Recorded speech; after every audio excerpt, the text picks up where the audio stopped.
BKFC 32 at the Caribe Royale in Orlando, Florida, and I'm here with the champ, Reggie, Easy, Educated Hands Barnett, wearing the gold. He's got the gold on his shoulder. He's got the gold around his neck. This is the most important one now. God first.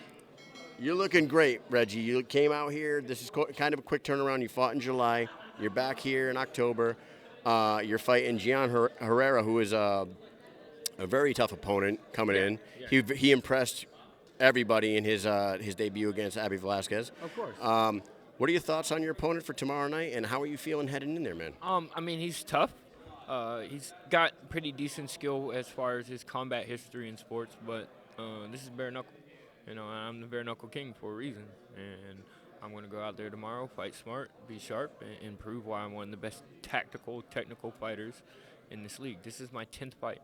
I'm the only fighter from the original tryout, other than Travis Thompson, that is still here, and I'm the only fighter from the original tryout that is a champion. You know, this is my life. This is work to me. You know, so.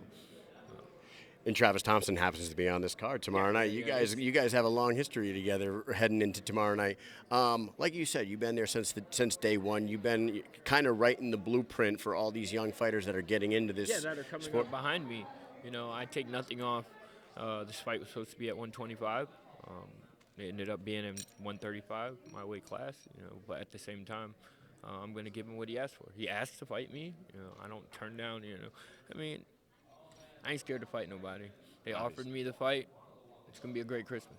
It's going to be a great Christmas. Can I ask you why did the fight go from 125 to 135? What was that about? Geane said he couldn't do 125. Okay. He said he didn't want to fight at 125. We were on our way down to 125. I actually finally got to a walking 130, 131 pounds to cut the rest of the weight.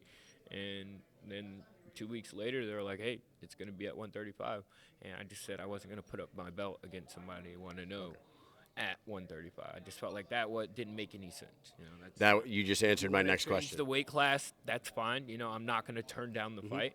But at the same time, he hasn't fought enough or earned the right for me to put up my belt, you know, against somebody who's 1-0 when you look at him at 10 fights deep. Is he a great fighter? Yes. Has he had tremendous, you know, combat experience in other sports, especially the top echelon of other companies? Yes. But I am the bare knuckle king, like I said, and so I'm going to go out there and prove it.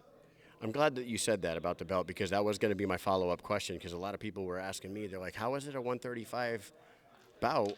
Reggie holds a belt, but the belt's not on the line. But you just answered that question, and it makes a lot of sense. I mean,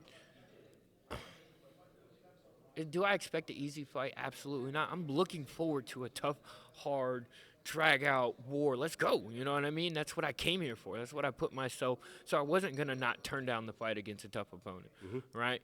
But at the same time, you only having one fight in and me going in my 10th, I feel like it's not. You know, it would do a disservice to some of the other 135-pound fighters who are fighting on this card who could have fought me for my title, but we just all got matched differently. Because if you look, there's a whole slew of us 135ers on here. Any of us could have fought each other. It was just the way they drew the matches, you know? Yeah. 135 deep tomorrow night.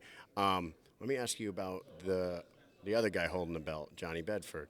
Has there been any talks about after tomorrow night's fight? Talked about after, but really I don't care.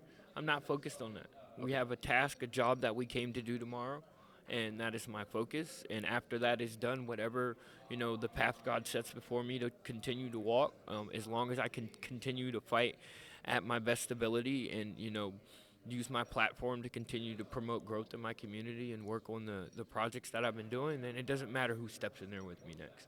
It doesn't matter who steps in with me anytime, because I'm only getting better, and I'm going to continue to get better until I'm done. The champ continues to improve. He just keeps on doing his thing in there. Any final words you want to talk about, any of the projects that you got going on before? First of all, shout out to all my sponsors. There you go. And I just want to say, I was nominated for the Hampton Roads Mask Award, which is men and women against senseless killing. It's a big thing to me. Guns up, guns down, gloves up, stop the violence. And, you know, it's really important. We try to do that as much as possible back home. So, you know, if you got a problem with somebody, shoot the fair one first before you shoot them with a gun. At least y'all can both walk away.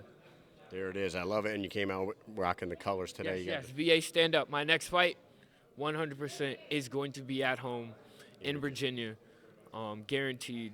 No matter what my performance is, it's already in the works. So y'all be on lookout. We gonna sell it out, whichever one it is, whatever venue they pick.